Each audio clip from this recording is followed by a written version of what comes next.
नमस्कार, मैं हूं निर्मल राजपूत और आप देख रहे हैं कॉलेज खबर। जी हाँ, क्या आपने सुना है कि कभी गाय स्कूल में पढ़ सकती हैं? आपको सोचकर यह हैरानी होगी कि गाय स्कूल में आखिर कैसे पढ़ सकती हैं। मैं इस समय मौजूद हूं छाता विधानसभा के गांव अजनौटी में।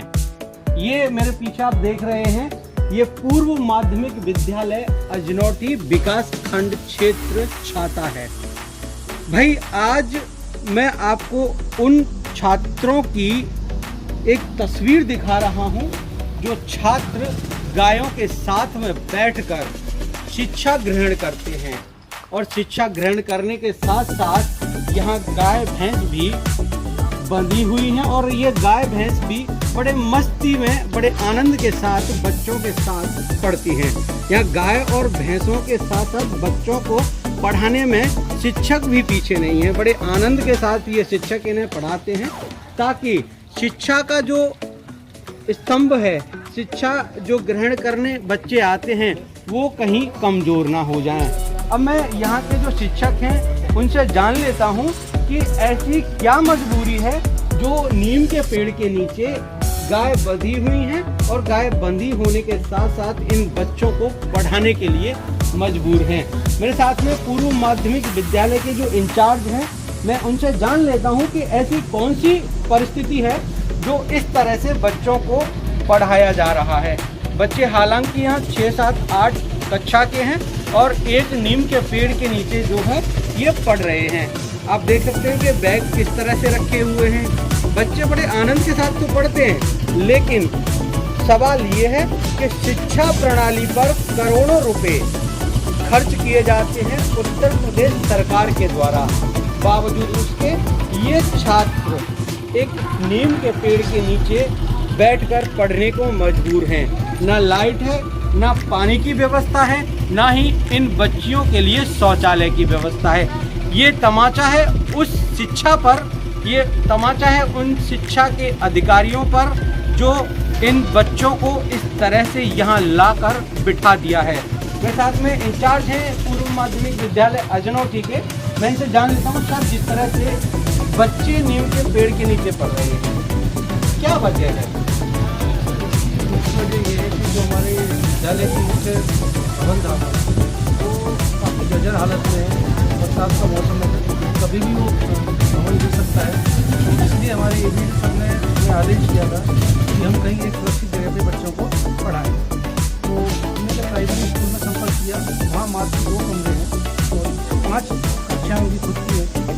जब हमारी होगी तो 8 कक्षाओं के लिए 2 कक्षा जो है वो सफिशिएंट नहीं है। जिस वजह से हमें गाँव में ही एक स्थान ढूंढना पड़ा। इसलिए सर हम यहाँ बैठे सर, पानी की व्यवस्था नहीं है, शौचालय की व्यवस्था नहीं है, क्योंकि लड़कियां जो हैं उन्हें सुरक्षित शौचालय चाहिए, लेकिन पंखा भी नहीं है, कमरे नहीं है, दीवार नहीं है।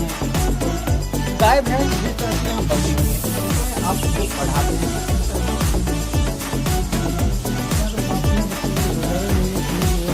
पानी के लिए बच्चे घर से ले आते हैं, लेकिन इनको टॉयलेट के लिए काफ़ी दिक्कत का सामना करना पड़ता है और फिर गाय भैंस आसपास में नहीं है सर। इससे एक्चुअली में सुरक्षित जगह तो कोई मिल नहीं पा रही, क्योंकि हर आदमी जो है किराए की मांग करता है। एक पहले भवन देखा था हमने, तो उन्होंने किराए की मांग वहाँ रख दी, और जबकि हमारे बेसिक विभाग में कोई किराए का ऐसा प्रावधान है नहीं।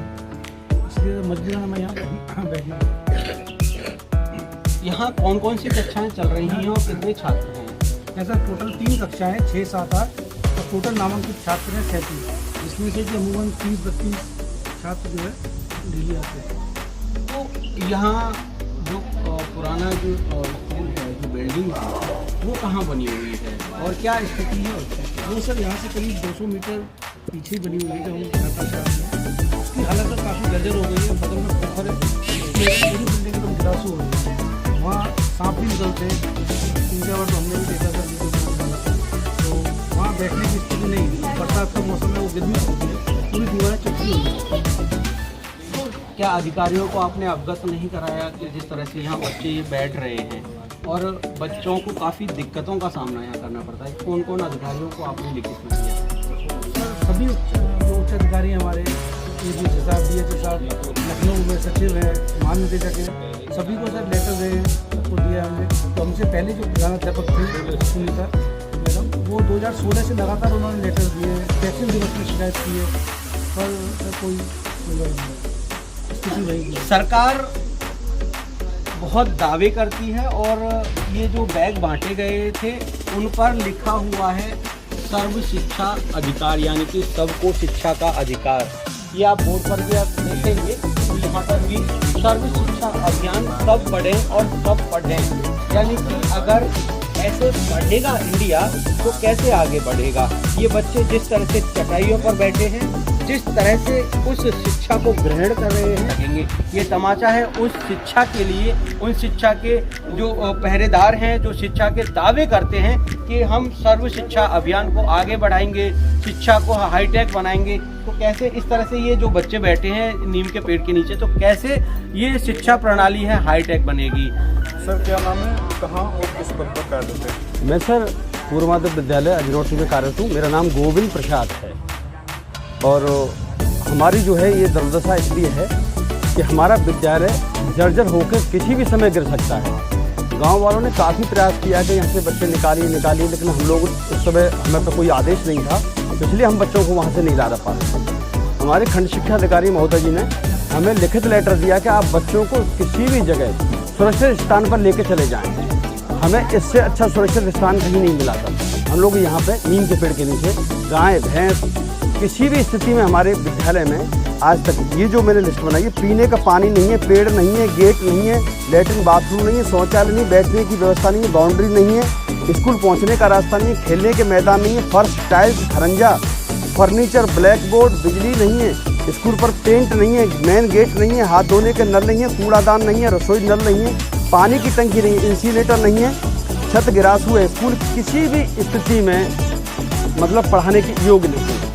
हम लोग से सरकार से इतना वेतन ले रहे हैं, सरकार हमसे काम ले रही है, हम लोग इस काम के लिए हम लोग सरकार ने रखा है। और हमारी ये दुर्दशा इसलिए हुई है कि आगे किसी भी अधिकारी, कोई भी अधिकारी किसी समय संज्ञान नहीं लेता है सर, हमारे बुलाने पर भी नहीं आते हैं। कल हम परसों BS साहब से मिले थे तो BS साहब ने तुरंत पूछा था कि आप वहाँ जाके सारी व्यवस्था देखिए। सर अभी तक कोई नहीं आया है हमारे पास। तो सर हमें इस चीज़ के साथ कहना चाहता हूँ कि हमारी जो है ये बच्चों के साथ कोई घटना न हो जाए। बच्चे बड़े हैं, टॉयलेट जाने की, पानी नहीं, मतलब किसी तरह की कोई व्यवस्था नहीं है। इसके लिए मैं बस इतना ही धन्यवाद करना चाहता हूँ आपका। क्या नाम है?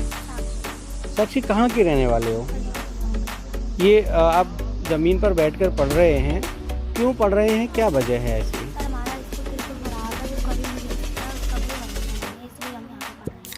तो यहाँ गायों के साथ में और बछड़ों के साथ में आप बैठे हैं तो दिक्कतें नहीं होती आप लोगों को? किस तरह की दिक्कतें?